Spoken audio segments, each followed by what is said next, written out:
Assista no terceiro programa a palestra sobre a invasão de redes de comunicação de dados, com o professor João Gondim.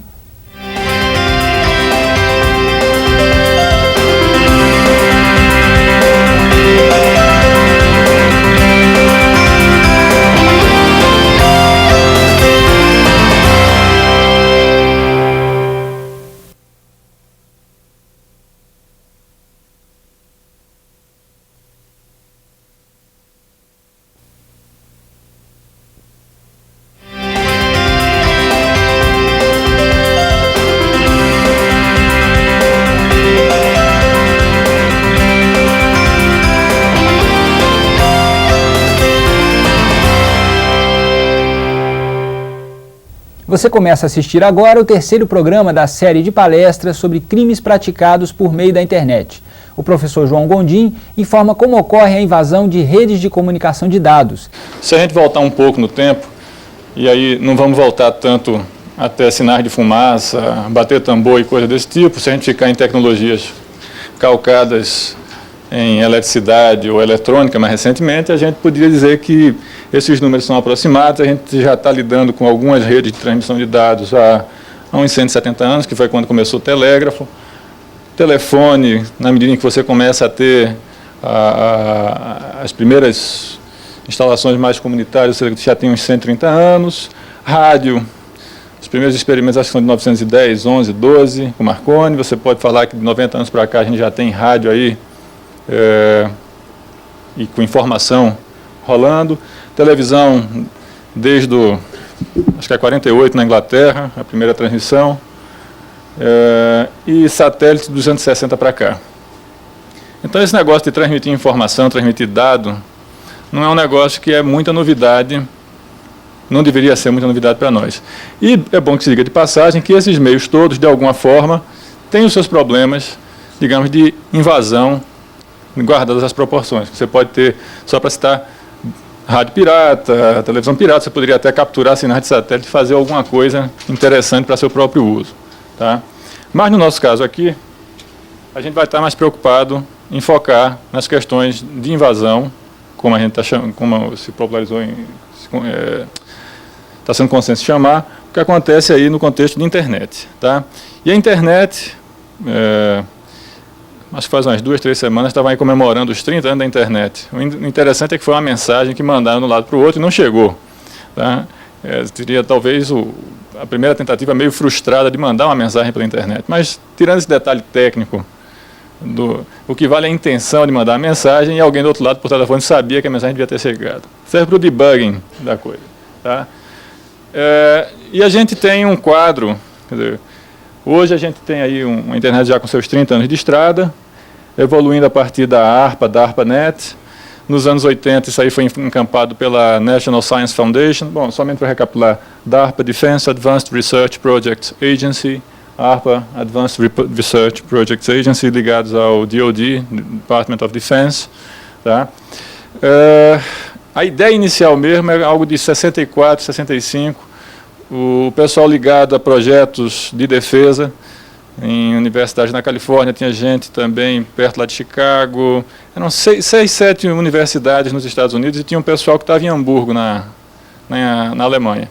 E era aquele negócio, de tempos em tempos, reunir todo mundo, fazer uma conferência para trocar decisões, ver o andamento dos projetos. Se tiver aquela época, por que a gente não bota todos os computadores para se falar, para que a gente possa, de alguma forma, agilizar os projetos? Então foi daí o embrião, e em 69 é que você vai ter a primeira mensagem tentando ser mandada. Tá?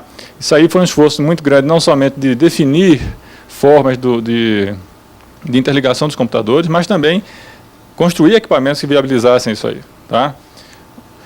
E, bom, nos 80 você tem a NSF, que seria o CNPq de lá, encampando a rede, guardando as proporções, é claro, e você tem basicamente o primeiro grande boom da internet, que sai daqueles projetos mais ou menos das top universities e permeando quase que toda a comunidade acadêmica lá nos Estados Unidos. Tá? Bom, então a gente está aí claramente esse berço acadêmico. Qual é o grande dado que... Tem dois fatores que levaram ao que eu estou chamando aí de universalização da internet. Mais ou menos final de 94, começo de 95. Eu me lembro na Time,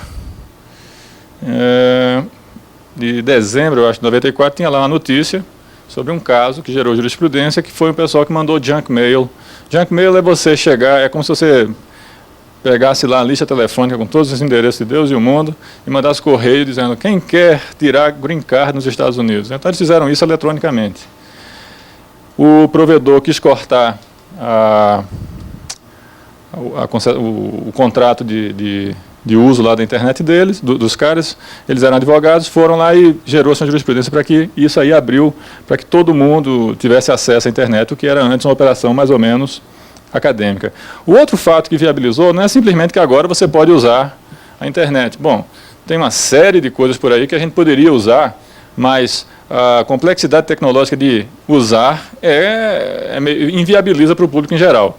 E o fato é que 2, 3 anos antes, 91, 92, a gente tem o estabelecimento do HTTP, o Hypertext Transfer Protocol, que é você tem o que na comunidade de comunicação o pessoal chama de convergência. Você tem agora um protocolo para rodar em cima do que rodaria na internet, e esse protocolo ele converte várias formas de mídia. Então você tem desde texto, que era o que a internet era até então.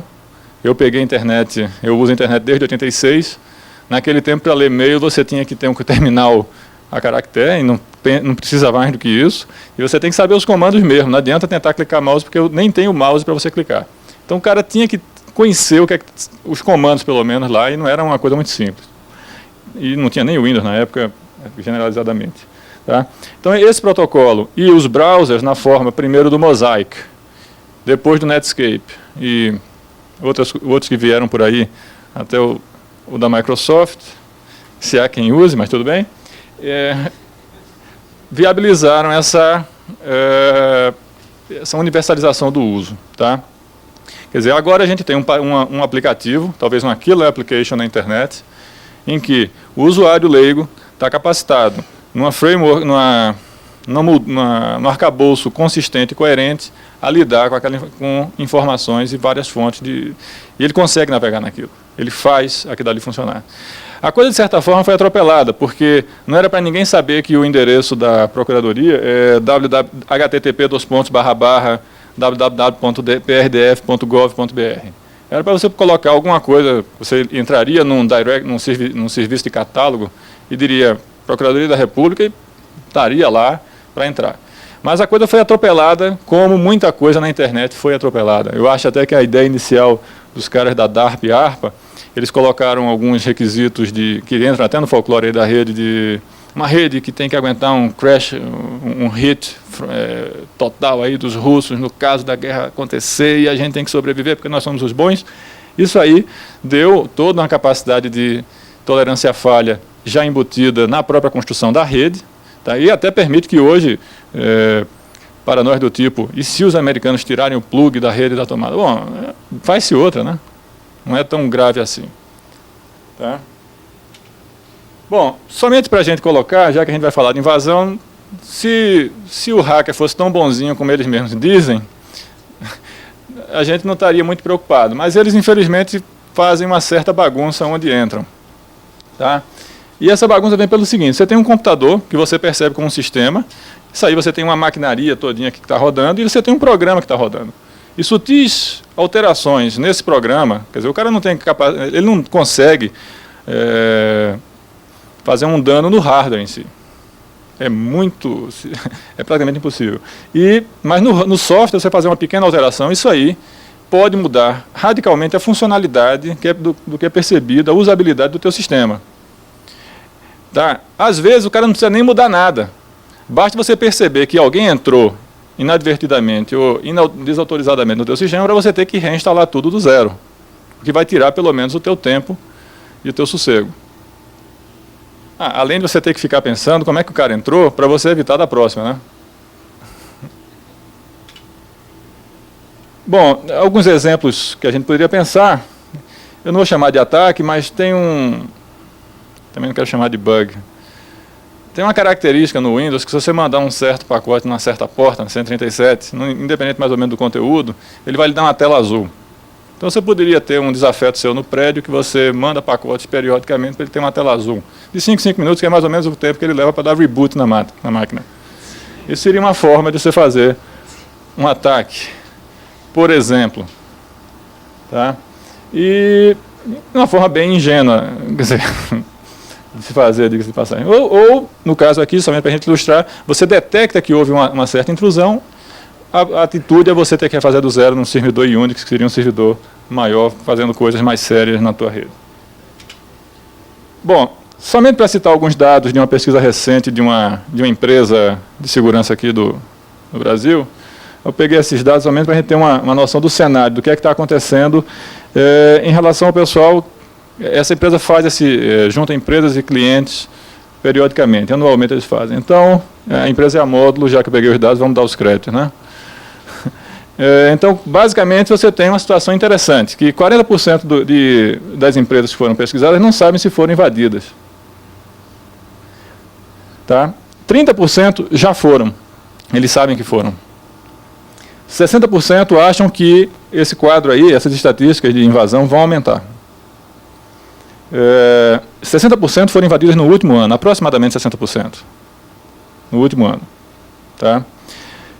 Quase 40% desses ataques desses incidentes foram originados na internet e quase 40% originados internamente. Tá? E o dado que a gente tem interessante é que lá nos Estados Unidos você tem que, algo como uma fração de % dos incidentes relatados e detectados é que acabam dando em alguma coisa em termos de um caso que é levado para frente.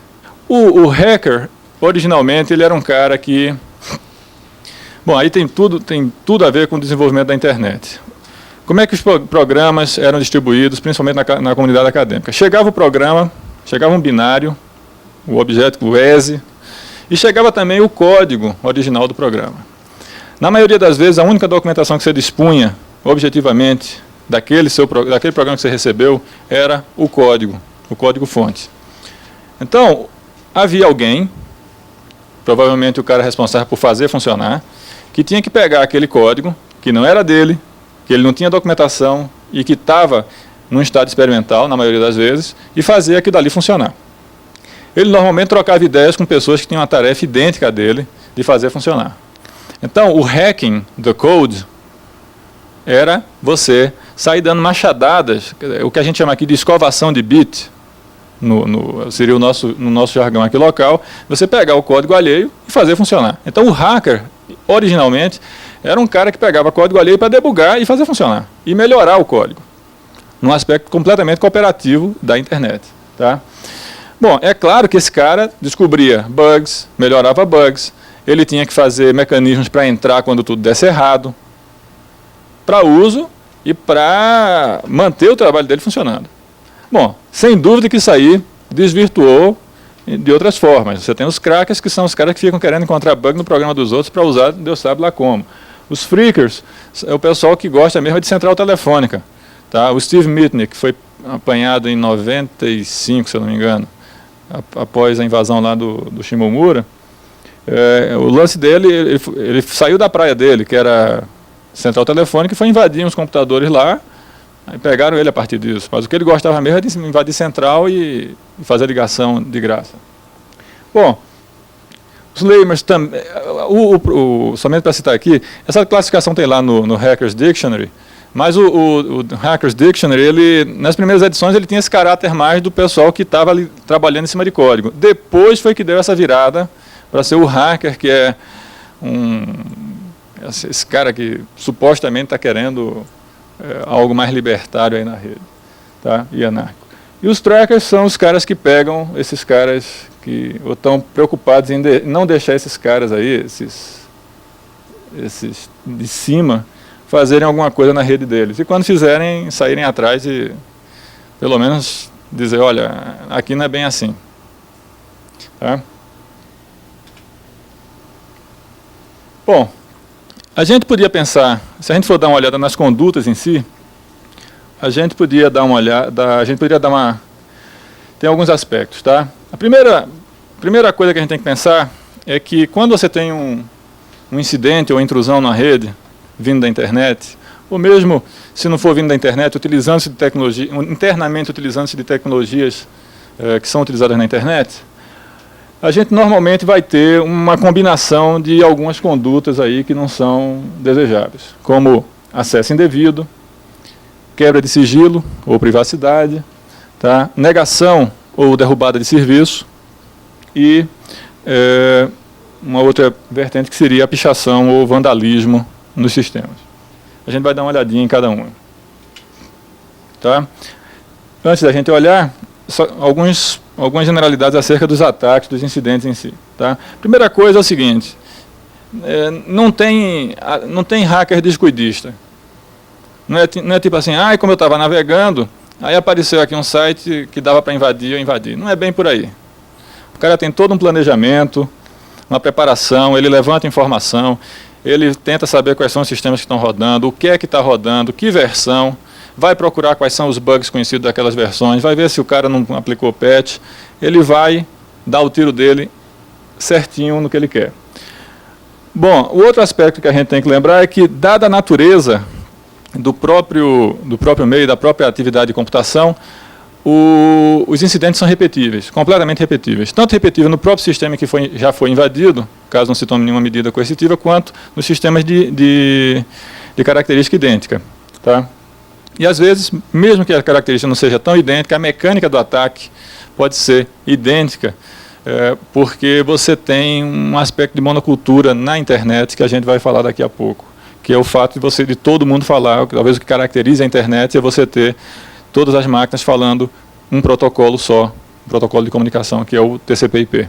Um sistema operacional, como o Windows, que faz a máquina ter alguma utilidade para o usuário final, você tem sistemas que são extremamente complexos. Tá?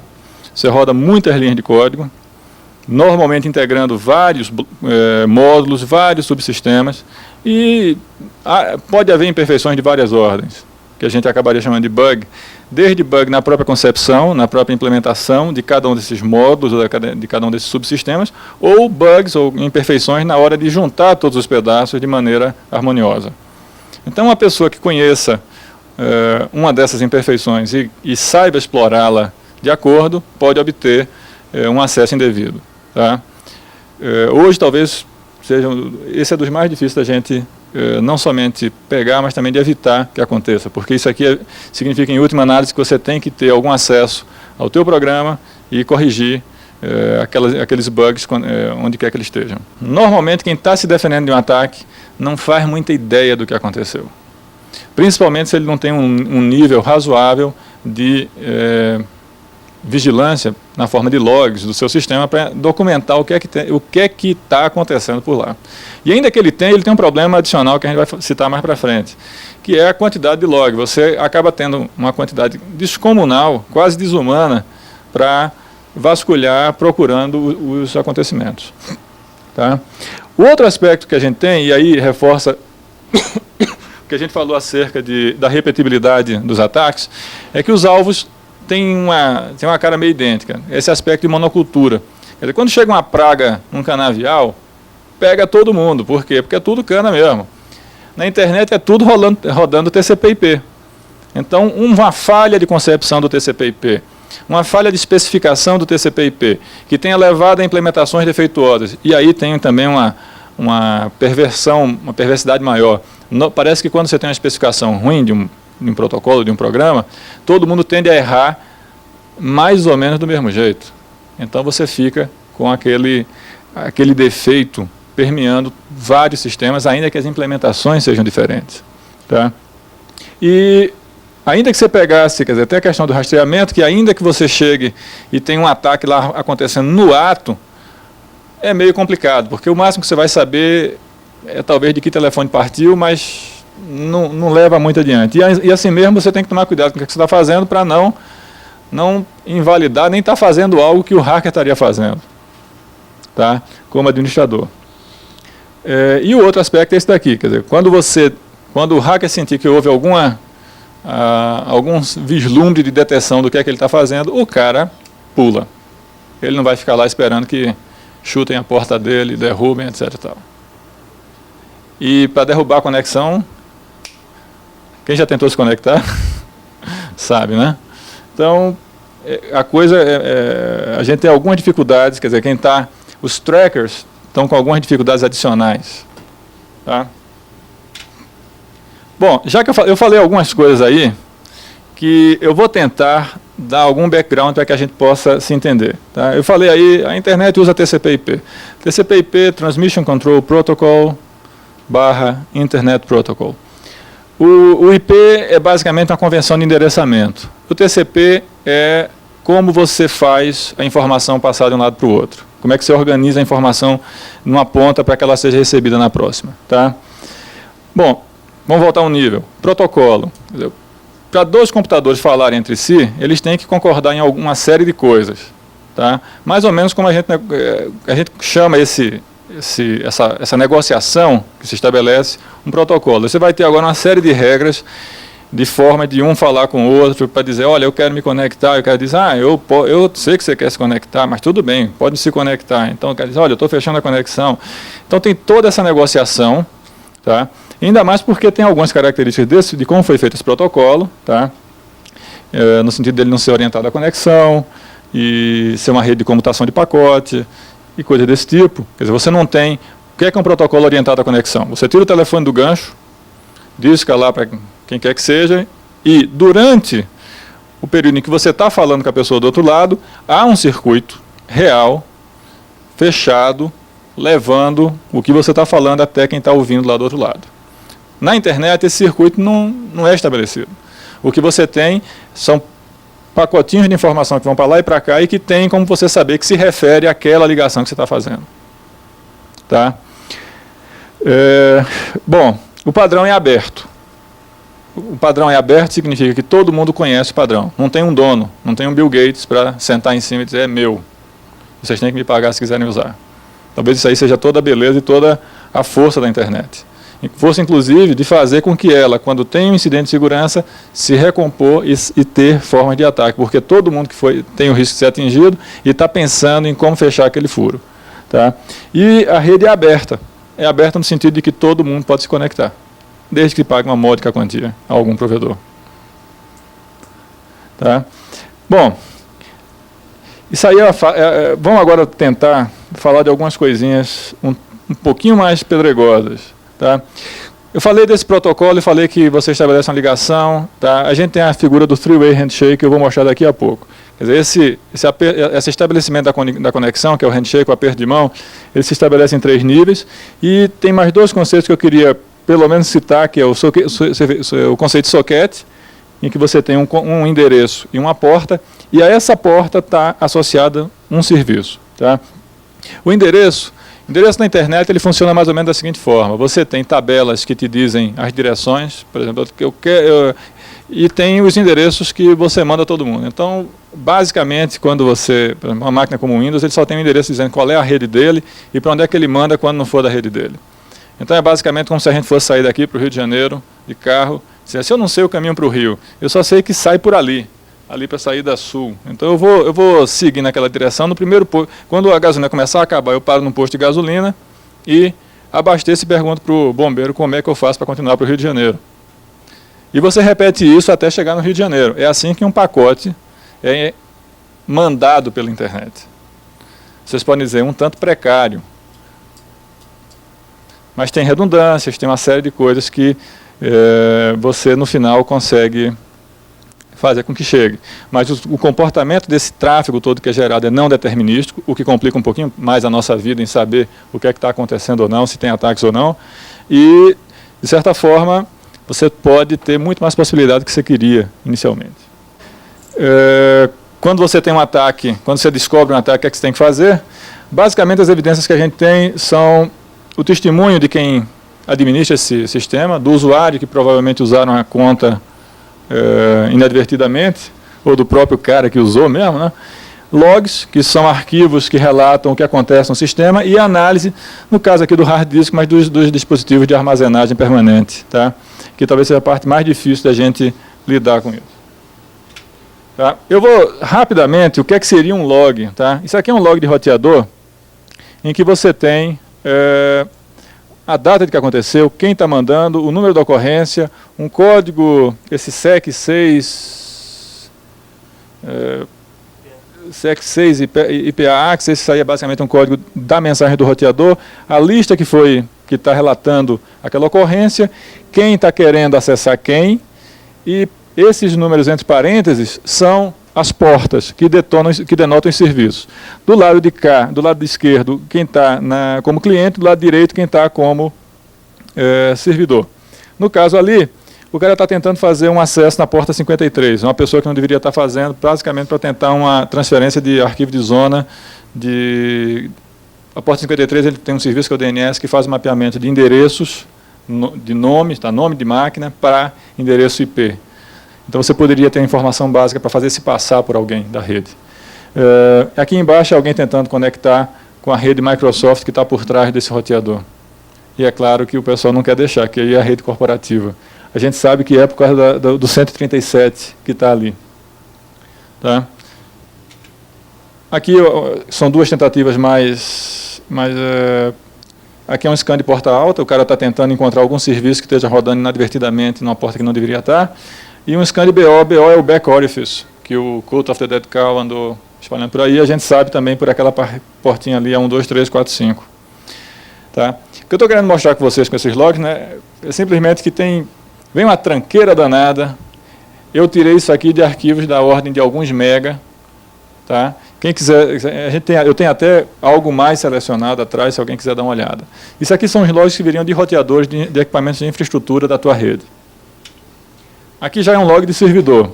Tá? E aí você vê que aqui é um programa para ver quem está entrando e saindo da rede, mapeando portas físicas com endereços IP. Ele aqui está dizendo que não encontrou uma certa pessoa, esse 10887 na rede, está em outra rede. Aqui ele está dizendo que um aplicativo entrou em ação. Aqui já muda o nível de informação que você tem, porque num servidor você tem vários serviços, então você tem os vários serviços reportando nos logs. E aí você vai ter que ver o que é que foi explorado ou não, tá, na sua sequência. Bom, aqui é outra forma de ver, esse aqui é mais um log de saber somente quem foi logado, quem estava logado, quando a máquina entrou, quando foi rebutada. E aí vocês veem que o Gondim estava logado ontem às 16h52, provavelmente pegando esses logs para colocar nas transparências. Tá? E aí você tem também o que foi shutdown, o que foi reboot, as entradas como root, que é a conta de sistema, e por aí vai. A gente tem alguns problemas em relação a essas evidências. Tá?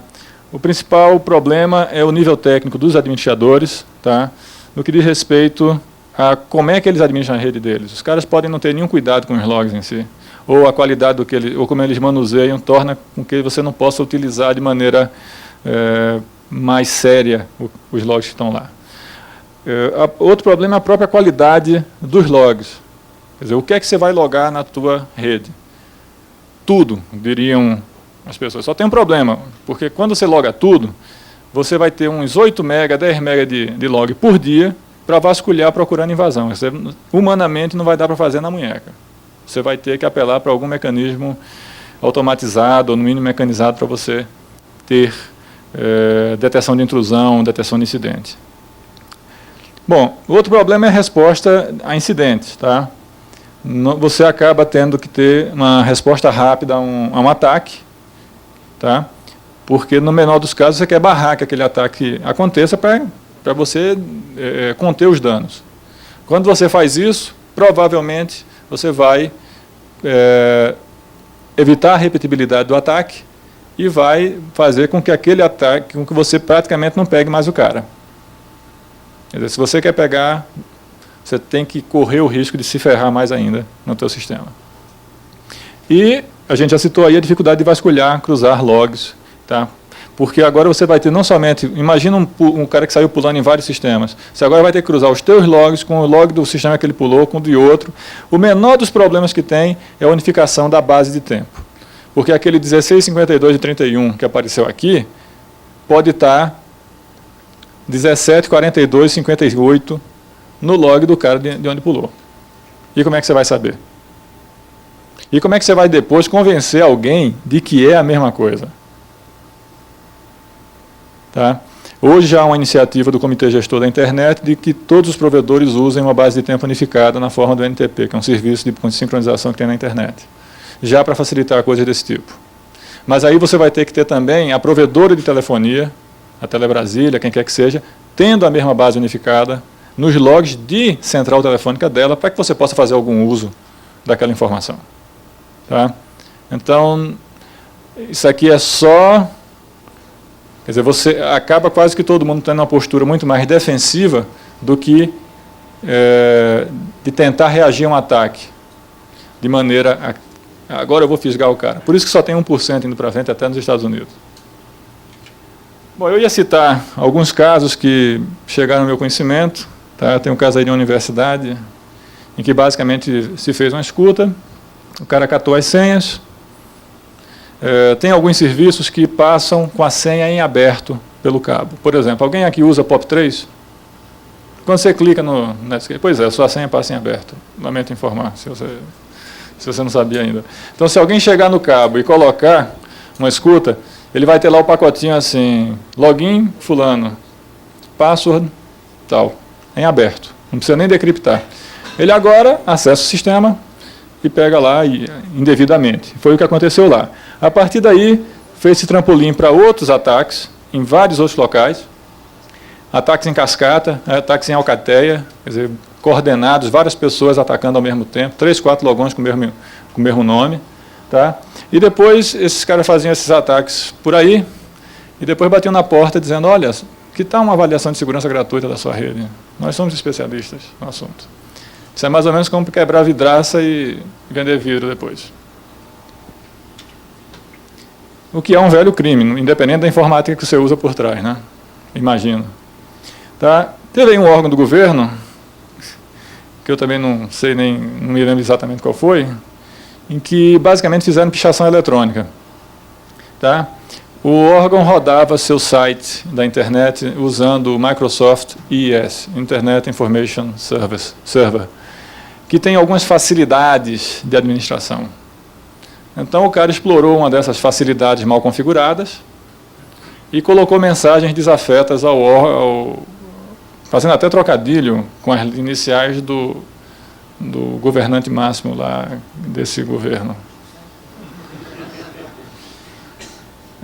E a resposta que eu tive notícia é que o pessoal limitou-se a simplesmente barrar o ataque para que ele não se repetisse. Tá? Toda vez que você tiver muita facilidade de administração, é um indício de que você está correndo risco. Tem a Eve Nemeth, que é uma administradora top of the pops lá nos Estados Unidos, professora na Universidade de Colorado, em Boulder. Ela tem uma equaçãozinha, uma pseudo-equação que ela diz assim, segurança igual a 1 sobre a conveniência, ou seja, é o inverso da conveniência. Quanto mais conveniente, menos seguro você está. E por último, somente para a gente não falar que a internet é a vilã, numa empresa aí que eu tive acesso, que me contaram, o pessoal tinha o WAN rolando entre a filial do Rio e a de Brasília, e alguns arquivos no servidor do Rio foram deletados. Pá! E, para usar a expressão de algumas pessoas do Rio, a arma do crime ainda estava fumegando em Brasília. Uma máquina o log do servidor dava lá conta que uma estação de Brasília teria entrado no servidor com a conta do administrador de Brasília, que também tinha os privilégios no Rio, e o cara deu Deltri, pá, mandou ver. Era um servidor NT no Rio. Tá? E, basicamente, o que aconteceu foi o seguinte, todos os dedos apontariam para, vamos chamar assim, o João, você tinha a senha do João a partir da máquina do José no servidor do Rio. Só que tinha um problema. João foi para o enterro do tio dele naquele dia em que tudo aconteceu. Ele não estava lá. Então, todas as suspeitas foram para cima de José. O problema é que José estava sentindo que a máquina dele estava muito travada, derrubava, caía, e ele, como administrador, queria que isso aí se resolvesse e formatou a máquina. O pessoal do Rio, como só avisou 2, 3 dias depois, quando vira a máquina reformatada, agora está dizendo, haha, tá aí, o cara eliminou as provas. Não, isso aí foi somente má coordenação entre os caras que deveriam sair atrás do incidente. Tá? No caso aí chamou-se uma empresa de de segurança externa, que fez uma auditoria externa, tá? Ela acabou concluindo o que o pessoal lá interno da companhia concluiu, que seria basicamente, você teria 3 hipóteses, você teria que alguém realmente entrou na máquina, alguém com a senha do João entrou na máquina do José e fez o estrago, ou usou um BO, usou um script, ou então fez um spoofing, e o que a gente teve basicamente desse pessoal, o que a gente pode dizer, eles corroboraram esses achados iniciais, não foram conclusivos a apontar o dedo para ninguém, e basicamente a cobrança, o suporte que eles deram foi metodológico. Tá? Nesse sentido foi muito bem, assim, tipo, as possibilidades são essas, a gente vai trabalhar muito mais no que é que vai ser eliminado do que no que vai ser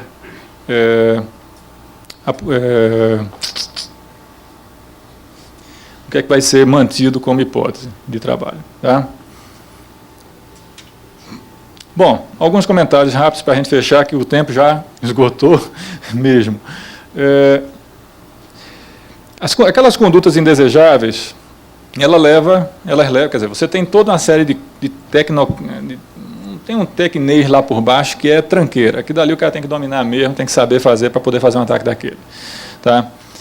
Hoje não é tão crucial assim, porque um hacker, quem quiser ser hacker aqui na plateia, é só entrar na web, vai lá em uma série de sites, tem todas as ferramentinhas, só tem que saber fazer funcionar a ferramenta. Provavelmente ela já vem compilada. Todo mundo aqui tem aí, então, a capacitação tecnológica para isso. Quer dizer, foi-se o tempo que você tinha realmente um hacker que tinha que ser um mago do TCP/IP para ir atrás, tá? E fazer algum estrago. Mas, naquelas condutas que você tem, que são condutas não aceitáveis, normalmente o pessoal usa elas para chegar em alguma forma de fraude ou algo desse tipo. Ou a escuta, que parece que é algo que é explícito lá. Se o cara fizer uma escuta e for pego, tá, esse aí você tem como caracterizar bem. Mas, de uma certa forma, são velhos crimes com novas armas, novas ferramentas. É como se, para fazer um acesso indevido, ao invés do pé de cabra ser lá de ferro, o cara usa um pé de cabra virtual, digital, para arrombar as portas do sistema. Tá? Outra coisa que a gente tem que ter em mente, ocorrem rapidamente, demandam respostas rápidas. Quer dizer, você foi atacado hoje, não dá para esperar meses para tentar sair atrás rastreando, ou para ter possibilidade de fazer uma escuta, coisa desse tipo. Senão, nem adianta fazer. E são seriais, o que ainda dá algum alento de você pegar os caras. Quer dizer, se você não tomar nenhuma providência, vai se repetir aquilo dali. Ele vai voltar a fazer do mesmo jeito. Inclusive, facilita a vida se o cara invadir uma máquina e depois invade outra. Pelo modus operandi, você consegue caracterizar, pelo post-mortem de cada uma das máquinas, você faz lá e vê pelos logs o que aconteceu. Bom, vocês desculpem aí ter me alongado um pouco mais.